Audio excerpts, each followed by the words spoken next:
We were working on perspective the last time that we were together, and we're going to be doing it again. In fact, what you need for today's lesson is pretty much what you had the last time. So let's review. You need 2 sheets of paper, regular size or fine, an eraser, a ruler, your standard pencil, and the only thing I would say extra, either some sticky notes or some scrap pieces of paper, and you'll understand why. They can be small. So remember when we were together, we talked about the importance of understanding drawing in perspective, and we worked on 1-point perspective. Perspective is when you take objects that are being drawn on a flat surface that are 2D and making it look like it has depth. In fact, one of the masters of perspective was the Renaissance artist Leonardo da Vinci. He spent a lot of time working on perspective, and as an inventor and scientist, he wanted to understand the science behind the beautiful art. Prior to the time of Leonardo da Vinci, most artists created drawings and paintings that looked very flat. They didn't look real, like they were in the real world. And starting about that time, artists started to really understand the importance of 1-point perspective. But what if not everything is looking down to one vanishing point? What do?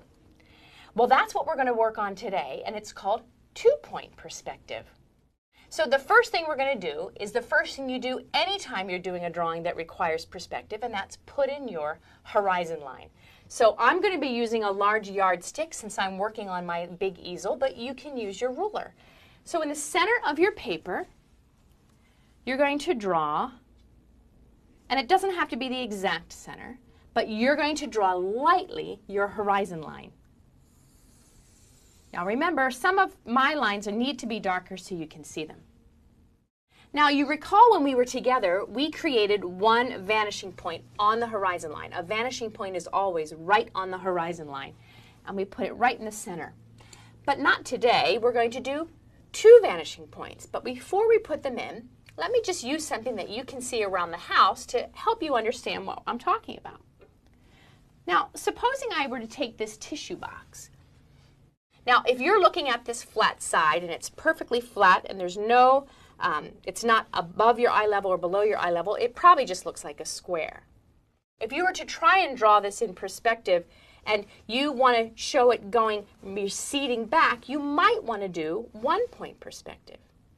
But what if I were to put the edge closest to you so that you see this corner and you want to be able to draw both this edge and this edge because the corner is what is towards you? Well, that would require 2 vanishing points. So that's what we're going to work on today. How do you make a perfect cube using 2-point perspective? So now that you have your horizon line, you're going to make a vanishing point to the far left. Just you can either make a little X or a little dot, and a vanishing point to the far right. For doing our cube today, we're going to do it below eye level, which means below the horizon line. Horizon line is an imaginary line. It's really only an actual line if you're looking at the ocean or the sky meets the ocean. But a horizon line exists everywhere. Sometimes it's just obscured by buildings or trees. In fact, why don't you take a look at this amazing painting by our great friend, Gustav Caillebotte. Remember him? He's a master of perspective. In fact, it's called Paris Street Rainy Day. And if you look, there's a building there, a yellowish building, to the left of center. And you'll notice that the corner edge of that building is what's facing you. But the 2 long sides of that building recede to 2 different vanishing points. Caillebotte was a master of using perspective. Take a look at his paintings whenever you can to really understand how it works. So, for our purposes, we're going to make a cube below eye level. So, make a 4-inch line in the bottom half, right in the center, in the bottom half of your paper, like that. That's going to be the front edge of our cube. In order to determine the other sides of the cube, we have to draw both from the bottom and the top to the vanishing point. Now keep your lines light. I'm making mine a little darker so that you can see them.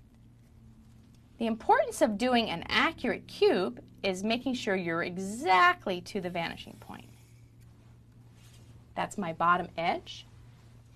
Now I'm going to do this side, right at that point, right to the vanishing point.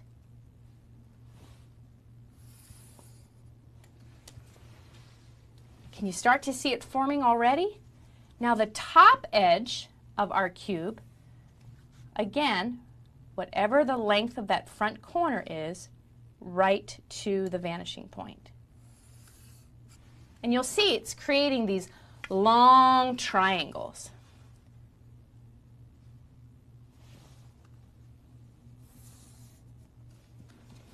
So that will help determine for me where my edges are. I already have the top edge and the bottom. But what about the ends of the cube? Well, it's going to be another exactly vertical line. That means straight up and down. And the only thing I need to remember is it's going to be the same distance from the center to whatever I draw here as it is here. So I'm going to switch to my smaller ruler just so you can see my measurements.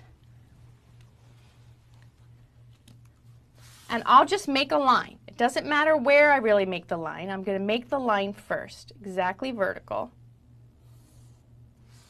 Once I have that line, then I can measure and do the same distance on this side.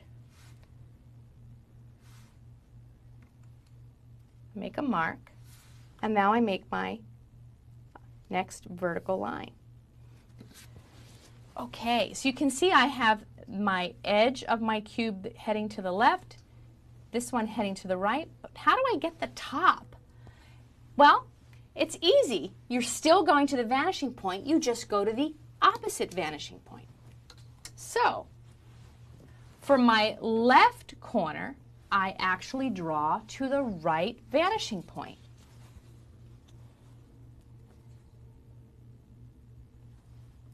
Lightly draw the line.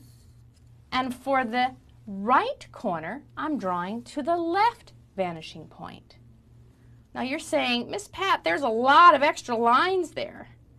Yep, that's what happens. Extra lines, which is why you draw lightly, so that you can erase the ones you don't need.